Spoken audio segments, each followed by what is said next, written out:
Hello and welcome to Herein Lies the Peace of God in the Awakening Together Sanctuary. Awakening Together Sanctuary is an assembly of equals joined in common purpose, awakening to one true self. Within an appearance of many faiths, many cultures, and many symbols, we seek to discern one truth and to rest in its embrace. The host of Herein Lies the Peace of God is Reverend Jacquelyn and Eckert, the President and Minister of Awakening Together. Our co-host is your favorite anarchist preacher, Reverend Glen Ganaway, integral scholar. A Course in Miracles says this about discerning one truth. Nothing real can be threatened. Nothing unreal exists. Herein lies the peace of God. Sing glory, glory, hallelujah. How wonderful thy holy name. Now I can see with God's own vision, and I see peace instead of pain. Yes, I see peace instead of pain. I can see peace instead of pain. Amen.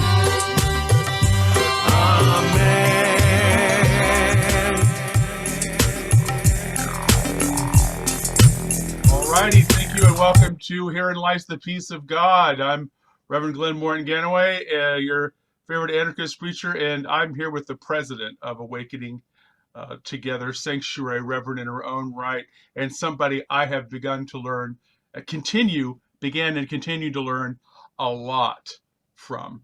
We come at A Course in Miracles from very different places, arrive at the same conclusion. So her mind is really interesting to me because it's not mine.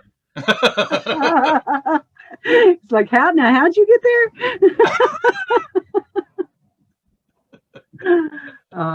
Kind words. And frankly, I feel the same way. And I'm always really moved by your big heart. Thank you. Yeah, your heart is all over your teachings. Well, you're gonna enjoy this one. We got an epilogue, so it's so how did you like the language in this one? We talk about the language a lot here. How did you like the language this time? I thought it was really sweet. I was not triggered at all. I know. This is you've heard, I've said this. I've been saying this for years as I look at the structure of A Course in Miracles, and almost always, not without fail, but almost always, the last paragraph or two paragraphs, sometimes a little bit more, is always this wrap up of the section. It's always this, and she repeats herself like any good writer does. She tells you what she's going to do, why you don't do it, and then she repeats it, what she just told you that she said. It's very, it's classic essay structures. Well, chapter 31 in the text is this giant altar call. Just this giant, like, come to Jesus. And this epilogue is no different. It keeps in the whole thing. It surmises or Summarizes. That's the word I'm looking for. Where was that? I was this close. Summarizes the whole, these terms that we've been doing, and I began to realize why she did them in the order that she did them.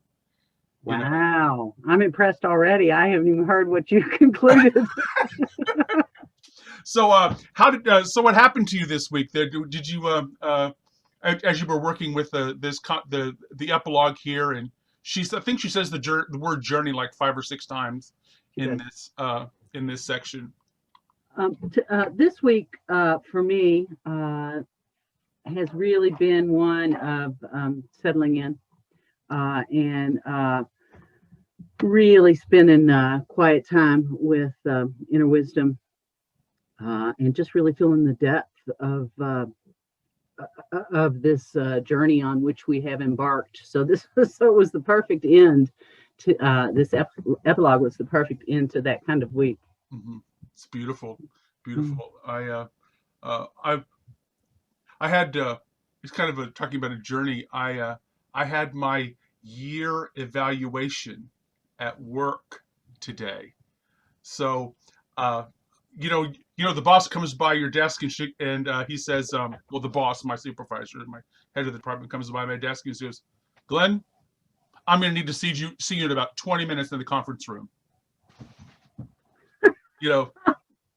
Like, where does my brain go when it says you need to be? I'm getting fired. Yeah, or like something.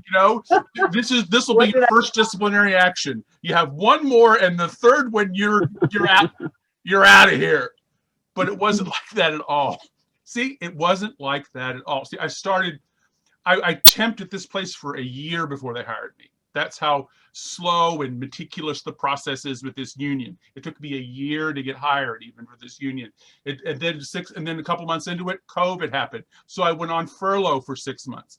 And then so this has been the craziest stuff to get a hold of. So today he says, he comes up and he says, you're doing great.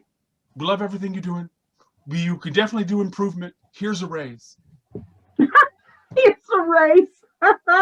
Yay. So that's what happened. So the journey that you get on, that's just all this stress or that I did, and I didn't know what was going to happen. Because I'm taking this job because it's 10 minutes walk from my house. Okay. Just taking this job, I got $150 raise a month just for taking this job because I don't have to buy a bus pass. I don't have to buy and hours of your life back, right? Yeah, and 2 hours a day of my life back. A day during 10 hours a week.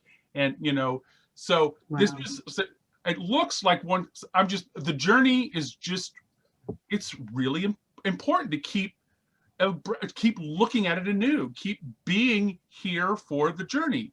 That it's, what's happening. The exciting thing about the journey isn't in the future. It isn't last week. The exciting thing is right here, learning what is in the moment that is mine to do. And that was really brought home to me today as we, looking at this thing, this epilogue, the conclusion of me being unemployed for a year and a couple of weeks, just as soon as the max unemployment ran out, 2 weeks later, I got, it's like, I can't predict any of this. I'm not making the plans or anything like that. So a lot of what you talked about was kind of hit, like you said, kind of hit home as well. Yeah. Hey, do you mind if I tell you what Regina has to say about that when somebody wants to talk to you? Yeah. That's the what A Course in Miracles would call a belief in guilt. Yeah. It's like we've finally been found out. Oh shoot, now I'm getting called on the carpet. Yeah, and it's just lovely to see that no, that's never the case. That's just the story we make up and listen to. And yeah, why was my first thought that I was in trouble? Because it makes no sense. Because I show up work early, and I do my job. Everybody, it's like there is no evidence other than my desire to be the perfect golden boy without blemish and the whole thing. See, that's the only thing that's the only comparison. That's the only way to move forward is this ego's idealized sense of, the way I'm supposed to be in the world. And it's unattainable. It's unattainable. I got a funny story that just occurred to me. What happened? I signed that they were going to do this free continuing legal education online, and I'm still a lawyer, and still have to have 12 hours a year of continuing education. They were going to do a free seminar this morning. I signed up for it. It was like the name was something like I had not gotten the irony. The name was something like letting go of perfectionism in the legal profession. I managed to do that. I didn't even show up.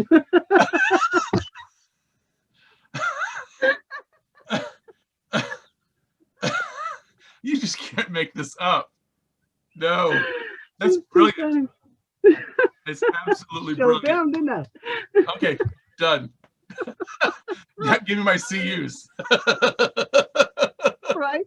That's absolutely gorgeous. But so we're wrapping things up this week for the, the clarification of terms. Did you enjoy spending this time with the terms and stuff like that? I did. This is not a section that I as I said before, I didn't even know it was in here. So in the Course in Miracles. So yeah, I mean, I've spent years and years and years with the Course in Miracles. So it was interesting to go in a part of the book I'd never been to. It's been really, after I looked at it early on, and it's one of the things that I recommend people look at if they're new to the course. I say look at the teacher's manual and look at the clarification of terms. I tell them not to start at the text or the lessons, to read those things first, to see what you kind of come across. So I look at, and I'm one of those people that says, if I tell somebody to read something, I'm going to go read it. So every single time I tell somebody, oh, the section that you need to read that talks about that completely and that to clear all this up for you, I know that information is for me. So I've looked at this a couple of times, and yet I've never taught it. I've never sat down and said, this is how she moves through this thing. I've never done that. So, and I've been doing that with the regular part of the text for about 10 years.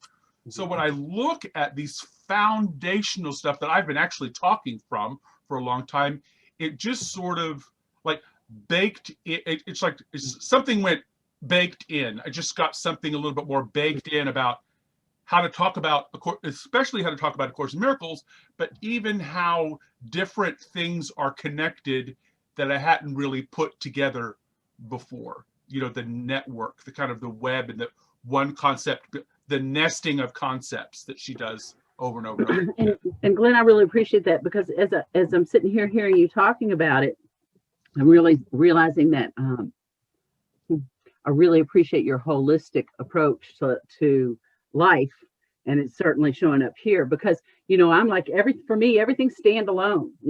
This section that we covered tonight is standalone, so I don't know what that is.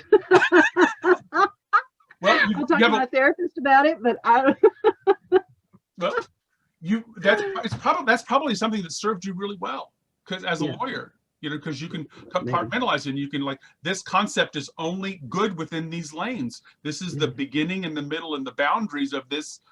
What you have to, he says, no, we're not talking about that. That's not admissible. That's not.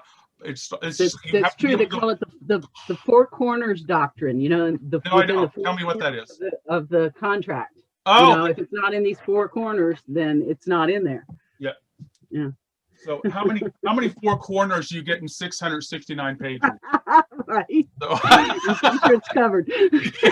There's some stuff that's covered in there, but yeah. So I was really, I feel really blessed about this series. I've even written a lot on it. There may be something I'll do with this in the future. I may.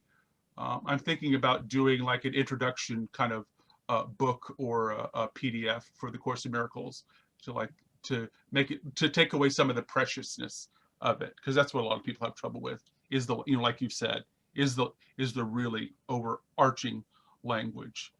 The other thing I always say I'm going to do, I know I probably will not, is because it's be a good idea, is to take every single biblical inference or metaphor in A Course in Miracles and annotate it. Every single time she references a biblical metaphor, to go get the metaphor and have that, to go look at what all the biblical metaphor. And I always say that a concordance. Yeah, that'd be a concordance, right? A concordance for the Course in Miracles. I've thought about putting together a concordance for A Course in Miracles, because I've never seen one. I think there are some out there. Probably is. It's probably, I can't be the only one that's thought of that, But she. Donna says yes. Yes. Linda says yes. I had one. Donna says, yeah, I had one. So I only mentioned that she uses a lot. This section is pretty, is beautiful. It's like a lot, because she's using a ton of metaphors. Mm-hmm. She uses probably more metaphors, I think, in this section I've ever seen her like pour in as well, except maybe, I don't know, maybe Holy Spirit or something like that. Yeah, and I think any concordance that you wrote would be much different than what actually exists, because I mean it's pretty literal, and where you see these metaphors that we're all going, oh, I hadn't seen that in there. I don't think that that's the subject, the way that those things are done. So yours would be far superior to anything that's out there. Well, that's why I call that. That's why my philosophy degree is in integral theory. So integral theory means that you can just very simply you can look at or talk about the world in you could describe everything that happens on the world in material existence by looking at 4 quadrants or 4 ideas of thought. And this is how I teach A Course in Miracles. This is how I understand this philosophy, is that every one of these principles has a mental capacity. There is an interior dialogue that happens, either with us or God. The interior, we talked about a gentle mind, right? This week. And the second is each one of these materials, and the Course says this a lot of times, produces a physical effect. It creates a physical experience to the world. It also creates a kind of culture. Forgiveness creates a culture. Forgiveness creates a way of interacting in relationship. Forgiveness is a concept that is good for our own interior makeup. And if you can explain or get that concept in those 4 areas, you'll probably be able to remember it and teach it. And so really understand just it. for clarity, the 4 quadrants are, well, I heard relationships. I like the interior, Okay. Me, which is the physical world, us, which is the culture, and we, which is relationship. So how does any concept involve my mental interior? How does this concept look physically manifest in the world? Mm-hmm. How does it affect the culture I live in, the rules of the culture I live in, and how does it affect my direct relationships? So that's why I'm an integral theorist and an integral scholar. I love A Course in Miracles. I'm interfaith, and all these things lead me to a political philosophy of anarchism, because I think it's the most ethical thing in the world. So that's how I get, that's really how I get there, by looking at try to understand what's real. But speaking of what's real, whose turn is it to read? I think it's your turn. I think I read last week. Did you? All right, let me get through this. You can check and see. I think you're right. I think you're right, because I forgot last week too. You did forget last week. So let's take a look. All right, this is the epilogue to clarification of terms. Very simple. Forget not once this journey is begun, the end is certain. Doubt along the way will come and go and come again. Yet is the ending sure. No one can fail to do what God appointed him to do. When you forget, remember that you walk with him and with his word upon your heart. Who could despair when hope like this is his? Illusion of despair may seem to come, but learn how not to be deceived by them.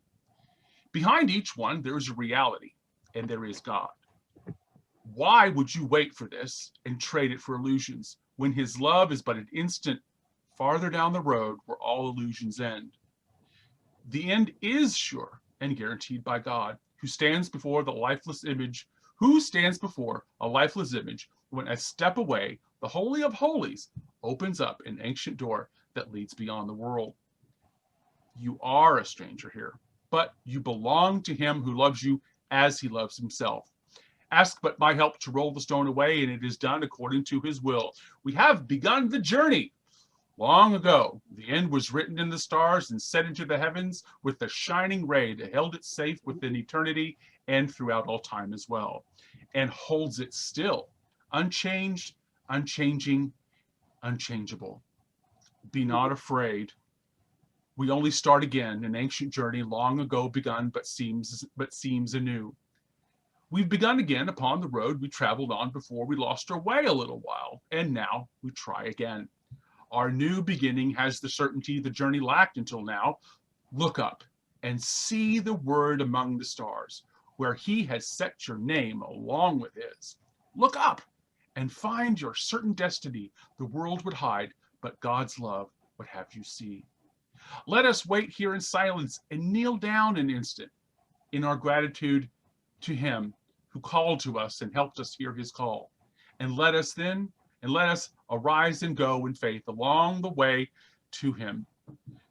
Now we are sure we do not walk alone, for God is here, and with him all our brothers. Now we know that we will never lose the way again. The song begins again, which had been stopped only an instant, though it seems to be unsung forever. What is here begun will grow in life and strength and hope until the world is still an instant and forgets all that the dream of sin had made of it. Let us go out and meet the new world, knowing that Christ has been reborn in it and that the holiness of his rebirth will last forever. We had lost our way, but he had found it for us. Let us go and bid him welcome who returns to us to celebrate salvation and the end of all we thought we made.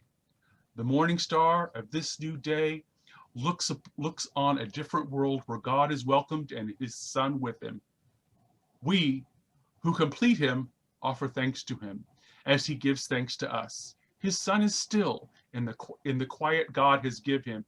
The Son is still, and in the quiet God has given him, he enters his home and is at peace at last. How sweet is that? It's really sweet. Jesus be writing his name on our hearts and putting it up in the stars with his. So romantic. It really is. It's very really, sweet. really romantic. You know? It is that. So I should talk about what. How did that land for you? First of all, right in my heart. Very, very sweet. Like I say, no triggers. So let's actually this first sentence, forget not. I'm doing what you just did. I did. Forget not. Remember. It means remember. Remember. Once this journey is begun, the end is certain. And I got to tell you that the first thing that occurred to me was what I have often said about the spiritual path, which is it's kind of like the mob. Once you get in, you can't get out. Oh. I mean, it's so true though, right? I mean, and I think she repeats this a little bit later. Once we've seen through it, there's no turning back. Mm-hmm. There's no turning back. And the other part of that is, of course, is that the end is certain because this really is a journey without distance. That we're not really going anywhere. There's nothing to be accomplished. There's nothing to be gained. We are already, as the Course would put it, at home in heaven with God. But yeah, any confusion about that is just confusion and is illusion. But yeah, so once this journey has begun, the end is certain. It says, let's see, doubt along the way will come and go. And go and come again. And go to come again, yeah. Strange wording, but and we know that. I mean, and it's helpful to know that doubt will be there. Somewhere in the Course it tells us that we don't know our advances from our retreats. And frankly, the undoing, the healing, the purifications that is being done will not always be in our conscious awareness. It just won't.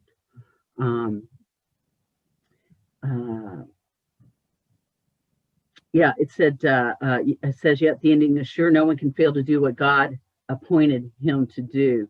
And again, you can't fail because of what you are. How do you fail to reach the end in a journey that doesn't actually exist, right? Because of what you are, the end is sure. The end is already here, in fact. It says, but when you forget, remember that you walk with him and with his word upon your heart. And of course, that's just a reminder to, even in the dark night of the soul, to trust. Just trust. Just remember who you are and trust.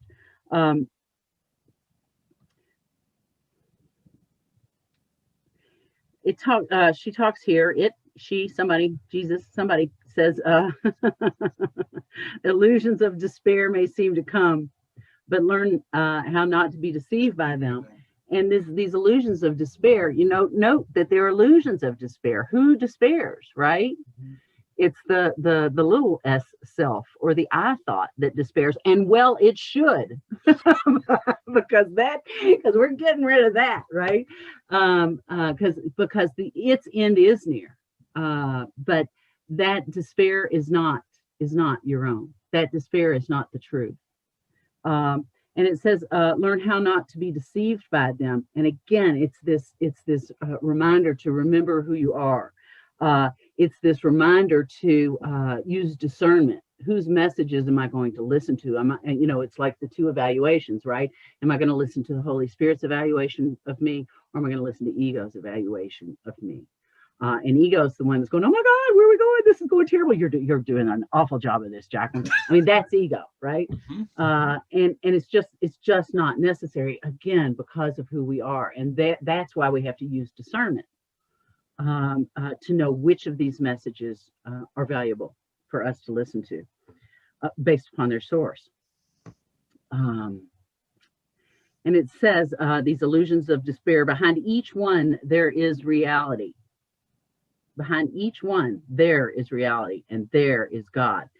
And for me, this really speaks to everything is a gift. Even if it looks awful, it's a gift. And I've gotten that message several times this week from Inner Wisdom. What is the gift here for me in any situation? As ugly as it may appear on the surface, there's a gift for me in it. In addition, this sentence reminds me, behind each illusion of despair, there is reality, there's God. Reminds me of the experience that I had. You all may have heard me talking about it right after my dad died, and went to an enlightenment intensive where we did the self-inquiry dyads. And of course, I'm supposed to be grieving, supposed to be sad, and I'm experiencing some of that. But I really realized, as I explored what's really going on here, it was like, oh my God, that's joy behind that. There is joy back there, and I was shocked. And what I have found, and what without exception, is that behind all of these emotions, fear, anxiety, whatever it is, the truth is always right behind it, and it's joy. And the trick is to sit with it until you you get to the joy, right? But that's all that's ever going on. There's only illusion that there's another, that there's something to despair about going on.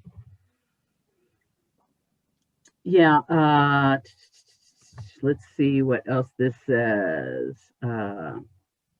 It says, why would you wait for this and trade it for illusions when his love has been an instant farther on the road where all illusions end? And this reminds me of that Dr. David Hawkins video, right? Where he talks about, again, that dark night of the soul, that going through that final, the gateless gate, where it doesn't look pretty. It's the final death of the ego. You've come this far. Just hang here. You're fine. Trust that you're fine. You're going to be fine, and the end is sure. So,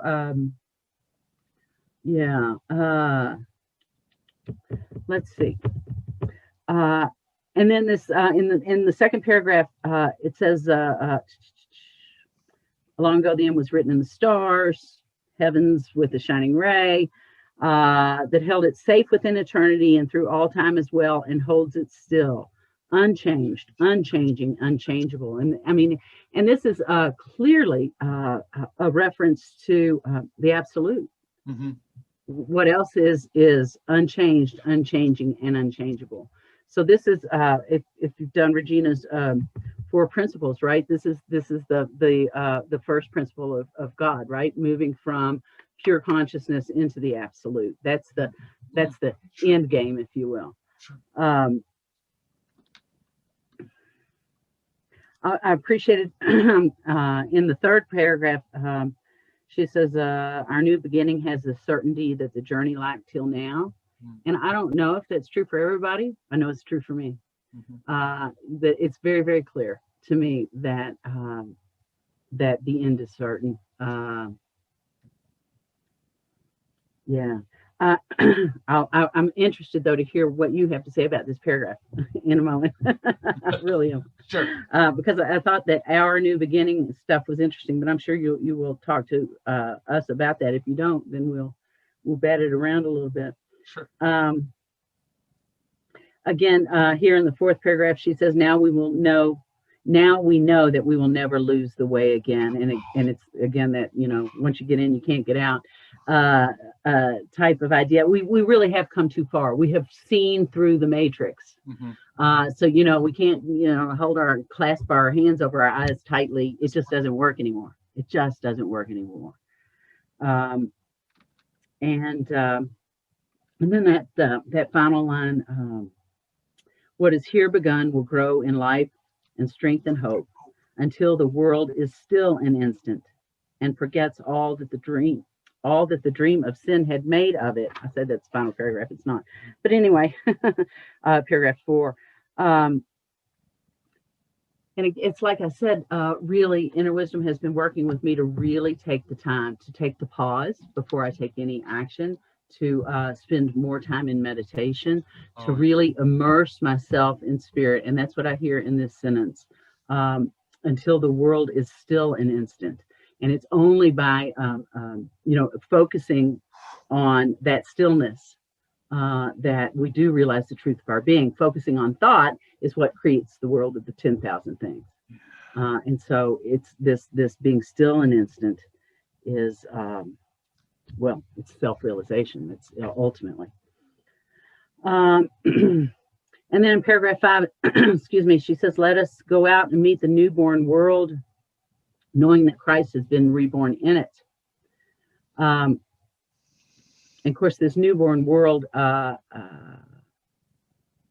is the real world that, of course, Miracles talks about. It's the world seen through the eyes of Christ. It's true perception. It's what Regina would call on her map, her 4 principles map. That would be the second principle, right? Waking up to pure consciousness. So let's go do that. It says here, and this is a really sweet sentence. Let us go and bid him welcome, who returns to us to celebrate salvation and the end of all we thought we made. And for me, this is really that. NTI talks about the merging, right? I mean, for a while, it seems like you're listening to Holy Spirit, something outside of you, an authority outside of you. But then there comes a point on the journey where you realize, oh, wait, that's not outside of me. That is me. And NTI calls that the merging. And and I really feel like that's what's being said there. And then in the very last sentence, the sun is still, and in the quiet God has given him, enters his home and is at peace at last. Again, it feels to me like that is the allusion to the illusion, not illusion, to the return to the absolute, the moving from the real world or pure consciousness into the absolute. And what do they say? Unseen. So there you go. It's beautiful. It's really beautiful. And just she's Yolanda and I were talking this week, about this, and Yolanda was saying, you're really unique to, what you love, you're really unique about teaching A Course in Miracles, because I like the literature of it as well. I like, what she's actually trying to do in these words beyond the words. She's referencing so much information in this, and is just really, I think it's really incredibly beautiful. Again, as you know, there's nothing new under the sun, and she wrote this in she wrote this in like the early 60s. So the whole world, and she was a very well-educated woman. So the whole world and her literature and her love unfolds in this. her love of the Bible, of late 18th, late the 17th and 18th century literature is really, really, really, very, very apparent. Not to mention all the metaphors of the, like written on your heart. How you couldn't be able to say that right now. It would be just too cliche, right? Your name is written in the stars. It's just too cliche anymore. But anyway, so this is what I wrote about the epilogue. In the first part, she really mentions the journey. She said this is the journey, and she says, just begin. I know it's hard. I know that you've got doubts, but just keep putting your foot forward. Just keep moving forward. You have doubt. Know that you can't fail. It's like, isn't that the way a baby moves? I mean, to learn how to walk, the baby wants to walk. It doesn't know how to walk. It knows it wants to walk, and it gets up and falls over and gets up. And I got a scar on my forehead from hitting the coffee table, from falling over it again. I didn't stop learning how to walk. I just, even though it was, just destroying my world, and everybody could walk except me. That's who we are. Why are we so worried about completing, about what it's going to look like? Again, this is like, stop worrying about the destination or where it's going to look like or what it's going to be. Just get on the journey. Just get on the boat, get on the subway, get in the car. My mother would say, just get in the car. Just get in the car. I thought about that. So illusions can't prevail. So I know you're frightened and everything like that, but that can't last. And you don't know that it can't last until you listen to the teachers that tell you that it doesn't last. She's asking us here, to me, she says learn like 3 times. So it's like, learn your road. Learn the road you're on. Learn where you fall, where you get off the way. Learn the ways you get off the road. Learn the ways that you don't trust. Learn the ways that you fall or make mistakes and things like that. Just make the mistake and learn from it.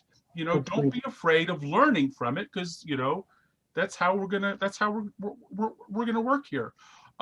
Illusions cannot exist. So learn the road. Our illusions are teachers.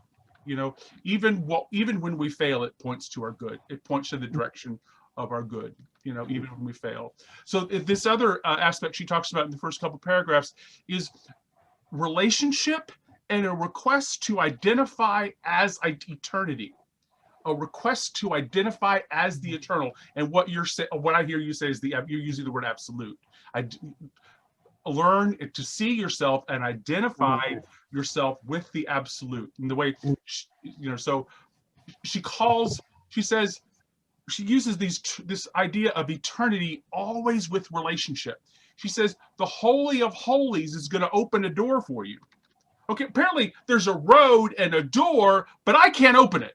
Okay, so that makes me think I'm little and I can't reach the door, and or I'm a cat, I can't. I'm a pet or something like that. But I can't. I got the door. I want to go through the door. I can't go through the door. So I need help opening. I need help opening the door. I'm a child. I'm a child in this thing. The adult is opening the door. So it opens up an ancient door that leads beyond the world. Doesn't that sound like a call to the journey? How many books start with falling through a door? Narnia. Alice in Wonderland, all these things. It's like Aladdin, the hidden secret garden. This is just off the top of my head. So it's like this idea of moving through a door into a secret ancient land is really, really, really ancient. A metaphor for us. So you already know. You come from a lineage, of kings. Except don't you want to? This is what we do, right? It's exciting, right? So open up this ancient door. So it goes roll, and then she says, "Roll away the stone." Another reference to eternity. To the literal resurrection of the assassination of Jesus Christ. So it's like this is a request to die daily, get in your grave every night. Just like die already. Just hurry up and die daily. Be resurrected daily. And, roll back the stone every morning with a brand new, fresh, thing there. So, and that we're written in the stars. So the stars are much more ancient than us. So if our names are written in the stars, it's like this. It's like you've already, this idea of already being existed. And it's this written in the stars. It's star-crossed lovers. So this is she uses this is almost Shakespearean like language for what she's using here. That your name is written in the stars. But again, I'm not writing my name in the stars. My name was written for me in the stars so I can see it. So I'm not writing my name in the stars. Somebody knew me and loved me before I could love or even know myself, and put my name in the stars. I like that. And we're set in heaven. Set is like a jeweler's term. So you're set, a star. You're set in heaven. I mean, and now we're the star. I'm not just the name. I'm the star. I'm the thing that's being written upon my heart, and I'm this. It's just she takes you through you, and she helps you identify yourself in each one of these characters that are doing the door opening and the end of the road and the hearing the call and things like that. She places us in each of those things, and she does the classic thing that every Buddhist statue does. She goes in the next paragraph. She goes, "Be not afraid," which is what all those statues go. Be not afraid. It's just absolutely classic stuff. This is beginner's mind. This is what I talk about what I like to talk about. This is the bodhicitta, the marriage of the heart and mind as one entity. That's masculine and feminine, right? You're not masculine and feminine. You're bodhicitta. You are the untakeable away. You're both of those things. The anima and animus in each of us are the same.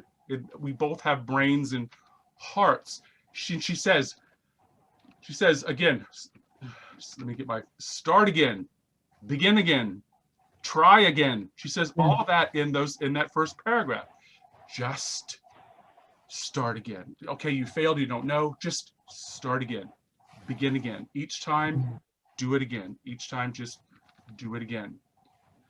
So, Glen, I really appreciate that, because I really had questions about there in the middle of the third paragraph, that our new beginning. It just struck me as a funny way to say that, and you're addressing that somewhat.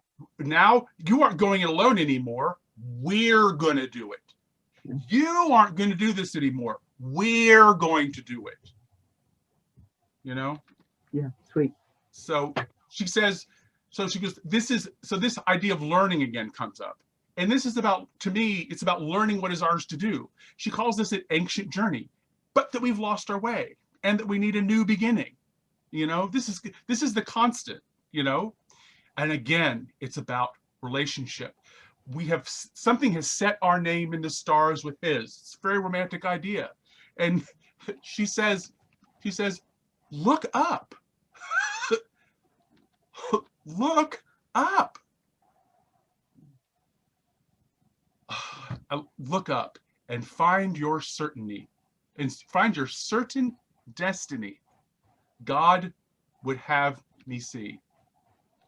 See, it's not just that I have a destiny or that it's important or that my name's on the stars. It's like God wants my active participation in it. God wants me to choose it. This is mine to do. I want to take ownership of this. It's a request to answer all of that. So this is, I took this as a promise. Look up and find the certain destiny that you would have me see. I took that as a promise, and this implies that I'm the hero of this journey. You know, Yeah. when you says like, if you're on the beginning of the journey and start again, and you like, what should I do? What should I do? Look up. God placed a star in the sky to take you to Bethlehem, where the kid is. It's like, it's literally the Bethlehem story all over again. Look up. There's a star. Can you follow the star? I'm at the end of where the star is. You know, follow the star, will come to me. You know, it's already there. She's wicked this way. That's why I love all these. She's like throwing metaphors left and right. We're burying in them. So then she moves on to what in classic in the Campbell's hero's journey is, you get to the initiation. So the next paragraph is the initiation. You kneel in silence, and then you give gratitude, which is a prayer. You kneel and pray to everything that got you here. And she says what that is, and what that is about kneeling in gratitude to this relationship. You can call it God or the Holy Spirit or your right mind, whatever it is. And because we're in relationship, because things, people, places, things, however we want to think about it, are in relationship with us before we were in relationship with them, because we didn't understand the oneness, we had help to hear the call. We had help to open the door. We're held in eternity by this great ray. Somebody's holding up, you know, all of this for us. And then then the initiation says, arise and go with your brothers. So we're not alone anymore. We're not even the only one having the initiation. We go and we kneel in gratitude, and we get up, and now we are all together. Yeah. We don't go alone. This road, our cohort, whatever, is now all of our brothers, is now every living being.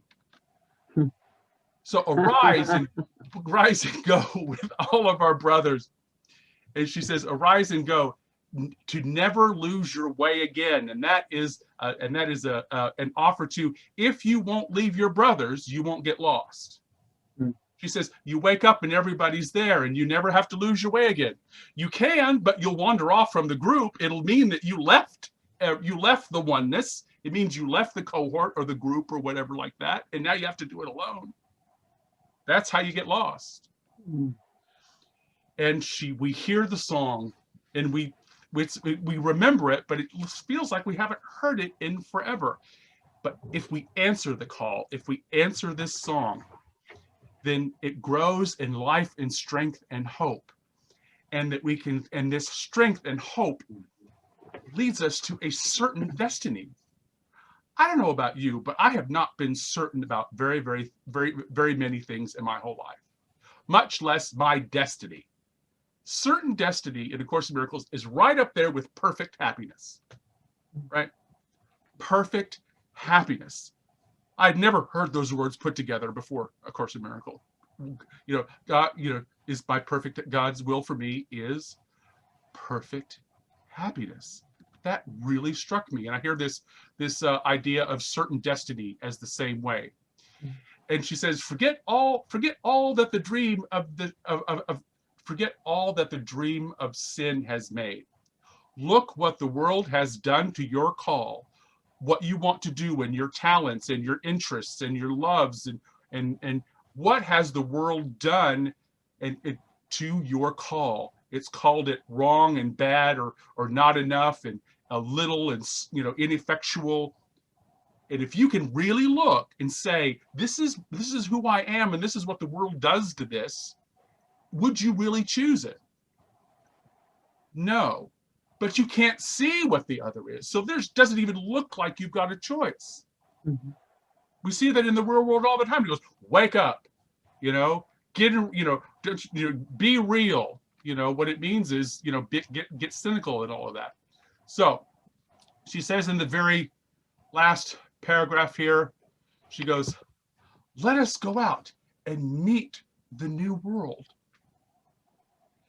There's this really famous poster when the West was opening up, when they were giving all kinds of land to white people and to go west and things like that.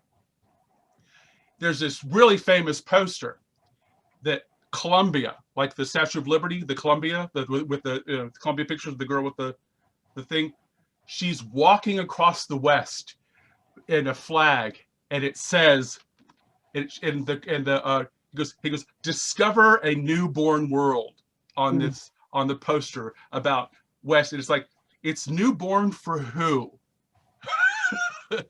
It's like you said, it's newborn to us. I woke up, I see it with new eyes. I now have friends and lovers and relationships with me that keep me out of trouble, or keep my mind engaged, or help me to understand and rely on my expertise as well. So once I see it, that does look like a new world. When the world is cooperating with me, and I have what I want, and perfect happiness is being promised me, and I have a certain destiny, that is a new world. Because I don't know of very many people who live in a world of certain destiny. I do not know many people who live with the surety of perfect happiness. I don't think we've normalized that. What we've done is normalize, look, you've got a brand new world to offer. It's just brand new to you, and I have to keep, or brand new to me, and I have to keep remembering that. Because when I discover, like, people have done some heavy lifting for me. Black people, trans people, women, disabled people have done some serious heavy lifting for me and given me new worlds. Given me a world I could not see before, I could not understand before. And it is only through relationship that I believe a new world can be shown, or we can expand our own world. And I think Jesus' character does that as well. I think we do that for each other. I think, and when I learn, and when I talk about difficult people in my life and in my practice, to say difficult people are universities to me, so that I have to learn what they teach me. I have to learn what the projection is, and to get it. So, and it's always true. Once I learn what I need to learn from them or do it, the relationship changes, and either they stick around and it grows and changes and everything, or they go away, or I go away. I learned what I need to learn. Everybody's a university, and everybody shows me a whole new world, because everybody has a different perspective. So I've really appreciated the world that Holy Spirit has given me and shown me, but I wouldn't have been able to do it without relying on a lot of friends who showed me the world before I could see it, and I'll always be grateful for that. But in my conclusion, and it's really short, it says this: many journeys begin with a call. A song is heard that leads us into the forest and on our way to a certain destiny. It's the call to adventure. There is a promise of the call to deliver us satisfaction away from our current understanding. On this journey, we learn of who we are. With the help of our friends, we find out that we're divine and have a certain destiny, and that we have been listening to and believing lies about the world and ourselves for a very long time. With our inner guide and in community, we help each other to see reality and learn together what is ours to do. We live in gratitude to the way of all things and deepen our relationship with that way. That's what I have for the epilogue. Well, Yolanda, I have to tell you that I see what you see in Glenn, because he's such a romantic. Yeah, it's really sweet. I appreciate your, beautiful, Shauna said. I appreciate your big heart and your approach to this. It's so, I hear a theme that comes up again and again in what you say, that for me, I don't know if the jury's still out, but the theme of course, is this, it's going to be done 2 by 2. It can only be done in relationship. And it's interesting because I used to have this conversation with my father before he passed, and he took your side of this debate, that it can only be done in relationship, and it's like, oh yeah, well, what about Ramana? What about Buddha? What about the people who didn't do it through relationship? And the ultimate relationship is that relationship. This is my side of the debate. The ultimate relationship is my relationship with myself, which is relationship with Source. As you know, I have questioned maybe every week, what the heck are Glenn and I doing here? How are we doing this? And I just want you to know that your perspective really opens my heart and helps me to see, even if it's not absolutely 100% necessary, it helps me see how the relationship aspect of this, the community aspect, the Sangha aspect is integral to this, and if not critical, at the very least, very, very important. Yes. Well, I will totally say that I do think that you can certainly, go into a cave and become enlightened. Okay. But we only know about the people who went into a cave and became enlightened because they left.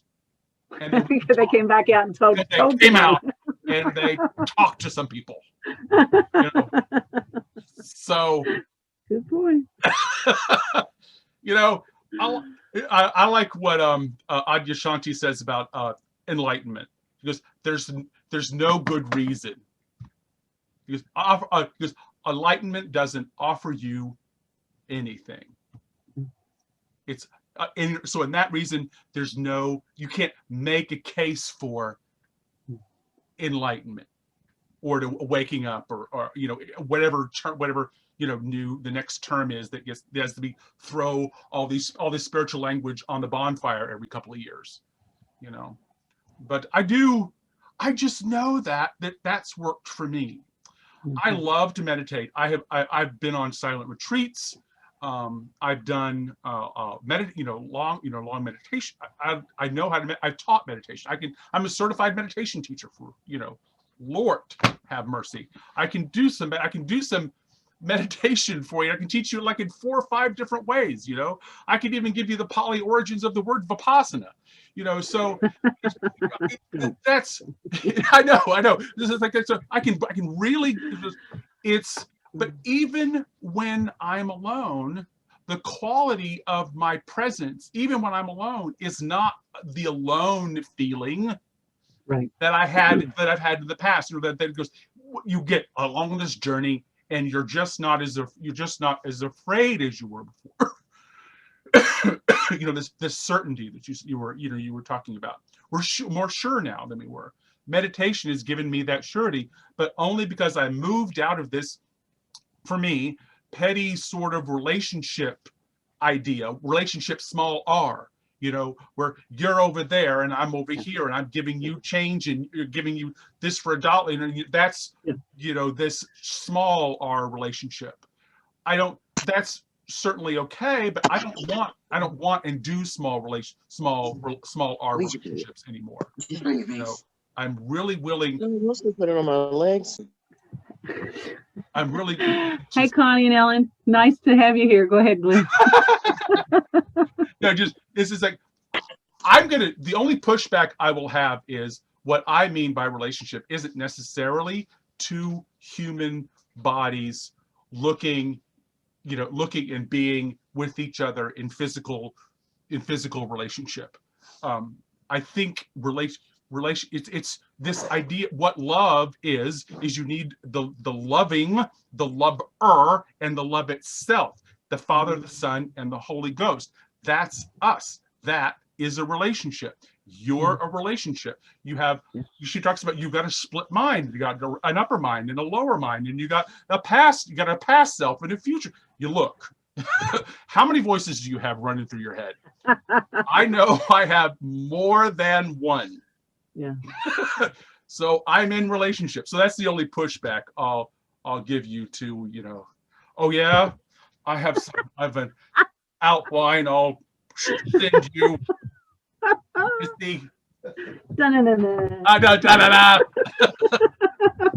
yet, it's just nice to be here, and I don't hear what you hear in the course. We somehow get to the same place, but I don't hear it. You hear one thing, and I'm hearing the same thing in a different way, because I don't know.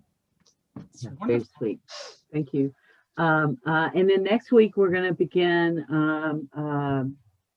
Manual for Teachers. That. Yay!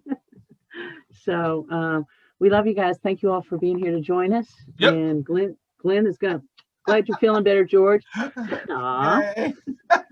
My tablet broke, and you've been listening to. And I just wanted to say hi to everyone. Hi, George. I'm so glad you're feeling better. Yay! Herein Lies the Peace of God with Reverend Jacquelyn Eckert and Reverend Glen Ganaway. To find out more about Jacquelyn and to donate to Awakening Together Sanctuary, go to www.awakening-together.org. To find out more about Glen and to donate to the Mighty Companions Ministries, go to www.glenganaway.com. That's GLENGANAWAY.com. I can see peace instead of pain. Amen.